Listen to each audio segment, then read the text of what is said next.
The end of term ceremony for the first semester of school. Summer holidays start the very next day, and it's the most exciting day of the year for many students. However, for one girl, it was about to turn into the worst day of her life. It happened at a certain high school on the day of their end of term ceremony. The basement of the school gym was used for storage, and for some reason, this girl was down there. Perhaps someone asked her to help tidy up the equipment used for the ceremony, or perhaps there was something down there that she needed. Either way, she was down there, and the school's janitor didn't realize. He locked the door leading down to the basement from the outside and walked away. The girl ran over to the door in a panic, but she was too late. The footsteps of the janitor got further and further away, her screams unheard. Then the summer holidays began. The girl's parents grew worried when she didn't return home that day, and so they called the school to find her whereabouts. Yet the school told them that she should have left already. There was nobody left at school anymore. When she still didn't return home, the girl's parents filed a missing persons report. Yet not even the police could find her. Days passed, and then weeks. Finally, the summer holidays ended, and the day for the opening ceremony arrived.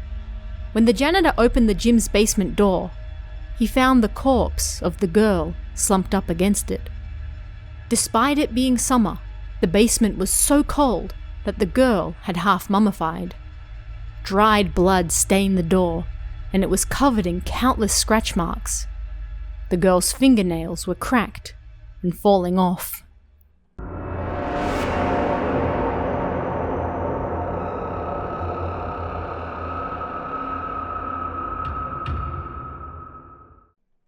Hello, and welcome to Toshiden, exploring Japanese urban legends. I'm your host, Tara A. Devlin, and on this show we'll be looking at different urban legends from Japan, how they came about and, when possible, the truth behind them. If you want even more urban legends, make sure you pick up Toshiden Volume 3 for a whole bunch you'll only find in the books. And if you haven't checked it out yet, we also have our own store, with shirts, mugs, stickers, hats, and much more. You can find that at kawabana.store. That's kawabana.store. This week we're looking at a fairly stereotypical ghost story. You've no doubt heard stories like it before, but how did this one come to be? And why is it so popular in Japan? Could it have actually happened? And is getting trapped in a school gym really something to fear? Let's take a look. Getting locked in a room after everyone else has left for the night certainly isn't a new fear, but this particular version of the legend can be found in Matsumoto Hiroshi's Midnight Urban Legends, published in 2004. It existed long before that, however, with traces of it online going back to at least 2002, although it's likely it has been around for even longer than that still. This is a simple legend and plays on a common fear. What would you do if you were locked in a room with nobody around and no way out? In this case, a high school girl is locked in her gym's basement the day before summer holidays start. Not realizing that she's still in there, the janitor locks the door and walks away unawares. Because it's the summer holidays, that means it will be at least 4 weeks until anyone returns to set her free. There's no way anyone can survive that long locked in a dank gym basement, and indeed, she doesn't. When the janitor returns for the opening ceremony after the summer holidays, he finds the girl dead and the door covered in dried blood and scratches, from her trying to claw her way out. Creepy. There is, of course, a small problem with this.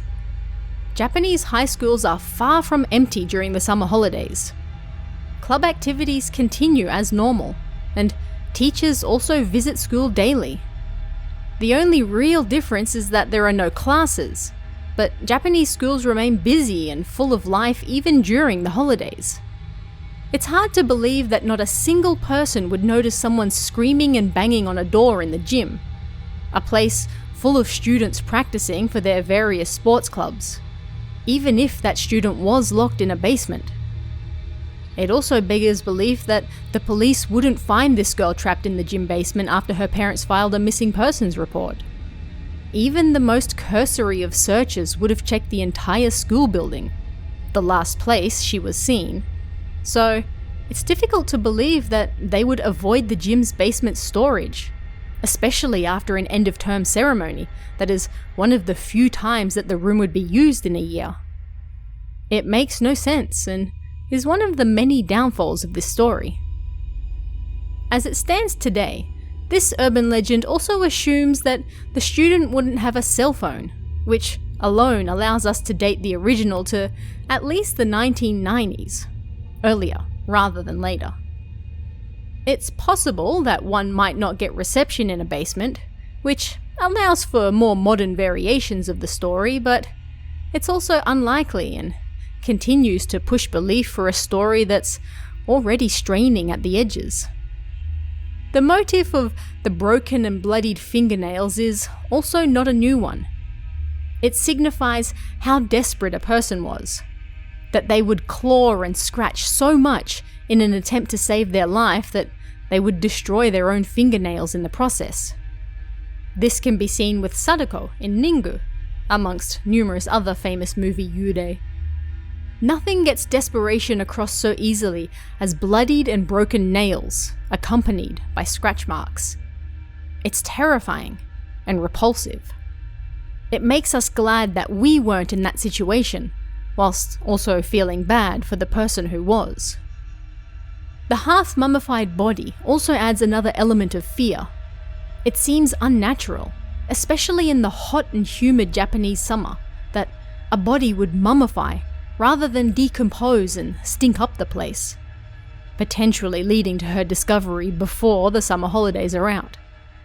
Basements are already not very common in Japan, let alone in Japanese schools, but the reason this urban legend uses one is both for the fear of being trapped away from the rest of the world, and to provide a cool zone for the body to mummify.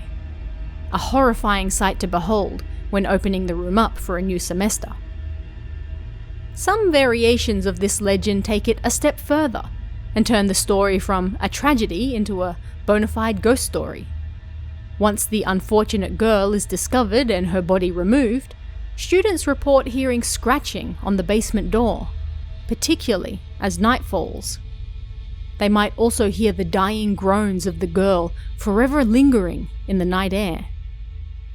What's a school without a good ghost story, after all? And that brings us to the end of this week's episode.